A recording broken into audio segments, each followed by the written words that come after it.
ইদানিং আনাস খুবই দেরিতে ঘুম থেকে ওঠে। ও ১২টার আগে ঘুম থেকে উঠতেছেই না, কারণ ও ঠান্ডার ওষুধ খায়। এমনিতেও ঠান্ডার ওষুধ ছাড়াও সবসময় ঘুম থেকে উঠে ১১টার দিকে, ১০টা-১১টার দিকে। তো ঠান্ডা ওষুধ খাওয়ার কারণে ও ১২টায় ঘুম থেকে উঠে ডাকতে তারপর। তো এখানে হচ্ছে আগের দিন যে রুটিগুলো বানায় রাখছিলাম ফ্রোজেন, সেগুলো হচ্ছে একটু সেঁকে নিতেছে আমার জন্য। আর এখানে হচ্ছে আমি বেগুন কেটে রাখছি, কারণ আনাস উঠলে খুবই বিরক্ত করে, কান্না করে, একা বোরিং লাগে। তো হচ্ছে আমাকে কোনো কাজই করতে দেয় না।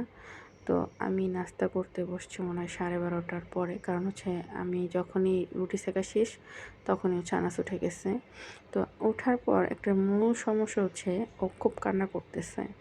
ও হাঁটতে চায় না, খুব কান্না করতেছে, আর হচ্ছে যেখানে সেখানে শুয়ে পড়তেছে। মানে ওর কী যেন হয়েছে আমি বুঝতেছিলাম না। আমি সকাল থেকে অনেক চেষ্টা করতেছি বোঝার জন্য। পরে হচ্ছে ওরে বিছনায় খেলতে দিয়ে আমি হচ্ছে কাপড় চোপড়গুলো সব ধুয়ে আনছি। ওরে নিয়ে বসে থাকতে ২টা বেজে গেছে বসে থাকতে।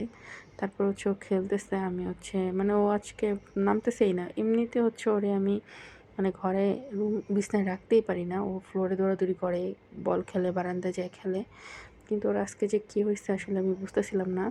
পরে এখানে আমি হচ্ছে ডাঁটা দিয়ে মাছ দিয়ে তরকারিটা বসাইছি। ওরে মোবাইল-টোবাইল দিয়ে, তারপর হচ্ছে খেলনা-টেলনা দিয়ে অনেক কষ্ট করে। পরে বুঝলাম যে ও পায়ে ব্যথা পাইছে।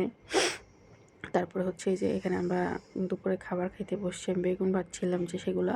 আর এখানে হচ্ছে ডাঁটা দিয়ে, আলু দিয়ে আর মাছ দিয়ে রান্না করছিলাম। তো আমি সন্ধ্যায় ভাবলাম যে একটু মোমো বানাই। আনাস যেহেতু ঘুমাইছে আর ইম্মু অনেকদিন ধরে একটু মোমো খাইতে চাইতেছে। আসলে আমি ওরকম পারি না, তারপরও যতটুকু পারি ওইটাই নাকি ইম্মুর কাছে ভাল লাগে। এখন ইম্মু পাম দেয় না কি করে সেটা আমি জানি না। যাই হোক, আমি দেখি সবসময় মজা করেই খায়। তারপর হচ্ছে আমি একটু চা খাইতেছিলাম, কারণ আনাসের কারণে ঘুম হইতেছিল না।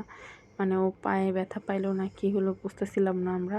তো ইম্মু একটু আজকে তাড়াতাড়ি চলে আসছে, আর আনাস আজকে অনেক সন্ধ্যা পর্যন্ত ঘুমাইছে, 8টা পর্যন্ত ঘুমাইছে। কারণ ওর শরীরটা অনেক খারাপ, ও পায়ের জন্য খেলতে পারতেছে না, ওর মনে হয় পায়ে ব্যথাই পাইছে। পরে হচ্ছে বুঝলাম যে পায়ে ব্যথা না, কারণ ও পায়ে ধরলে কোনো জায়গায় কান্না করতেছে না, কিন্তু ওর পায়ে রগে টান খাইছে, এরকম কিছু একটা হবে। পরে ওর পাটা ঝাড়াই আনছে ইম্মু। আর এই যে এখানে আমি মোমোগুলো তৈরি করে ফেলছি। তো এই যে আমরা মোমো খাইতেছি। তো আজকের মতো এই পর্যন্তই। সবাই ভালো থাকবেন, সুস্থ থাকবেন, আর আমার আনাসের জন্য দোয়া করবেন। তো আল্লাহ হাফেজ।